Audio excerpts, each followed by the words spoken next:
Mustafa.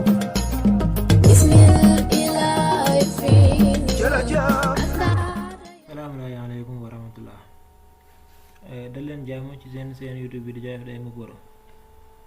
xam naa tey ñu fas yéene ñëw ak yéen ci benn leeral bu am solo lool muy képp ko xam da nga yor machine nga gis que ne dafa xaw a diis wala yu ni mel wala même bu fekkee gisoon na diis na sax mais da nga toog bu mu yàgg astuce bi may waaye jox da ko war a def parce que machine ëmpale woon ne donte léegi moom ñu si bëri dañuy installé seen machine antivirus mais teewut ba léegi mën na am ay virus léegi nag astuce bi ñuy joxe day tax sa machine boo ko defee bépp virus boo xam ne mi ngi ci woon daf koy supprimer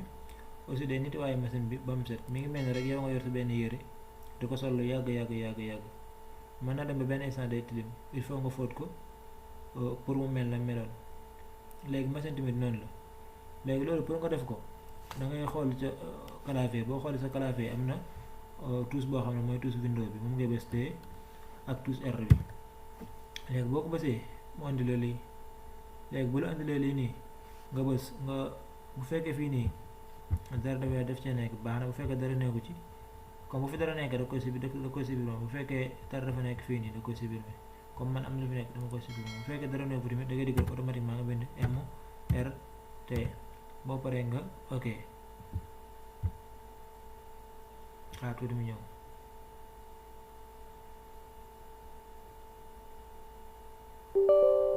léegi te bu ñëwee lii lay andil léegi nga bës V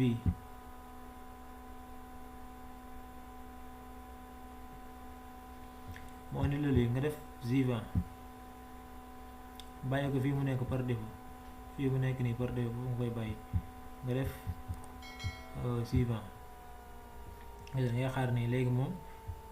gisa li mu bind fii nii boo xoolee fii nii analyse de votre ordinateur boo xoolee fi outil de suppression de logiciel gisa boo xoolee fii nii bépp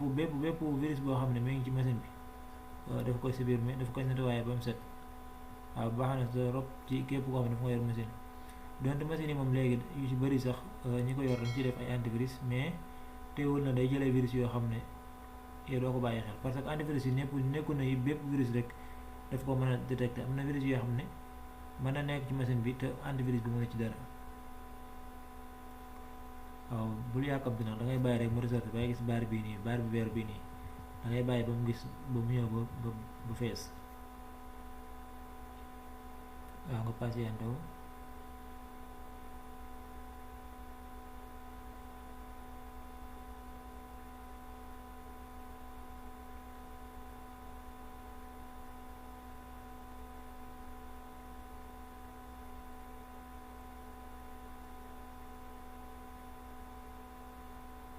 waaw diggante bi moom dangay patienté wu rek yow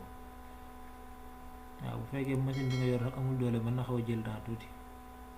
mais en tout cas yow bul yàkkamti nga se boo xoolee fii nii boo xool fii nii day gis turi application turi logiciel yi moom lay bind fii nii logiciel bu mu détecté rek tur bi day ñëw fii mu jàll gis nga boo xoolee fii nii da koy bindal fii nii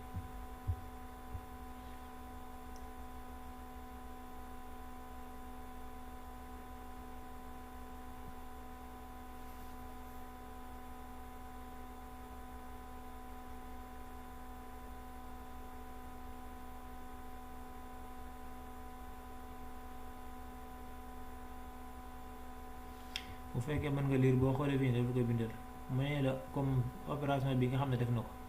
bu ko defee ba pare bépp logiciel boo xam ne baaxul bu nekk ci machine bi rek moom daf koy détecté bu pare dafa koy supprimer c'est-à-dire que ne daf koy génne ba xàmmee ne bii kat logiciel la boo xam ne warutoon a nekk ci machine bi amu fi place mu xàmmee yépp bu paree supprimer yépp xam ne sa machine day woyof lépp loo xam ne nekkoon na ci te bokku ci rek moom daf koy dindi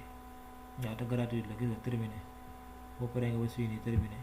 léegi say boo xoolee bépp logiciel boo xam ne bépp virus boo xam ne nekkoon na ci machine bi rek astuce bi ma def nii détecté na ko aussi supprimé na ko day tax sama machine day gën a gaaw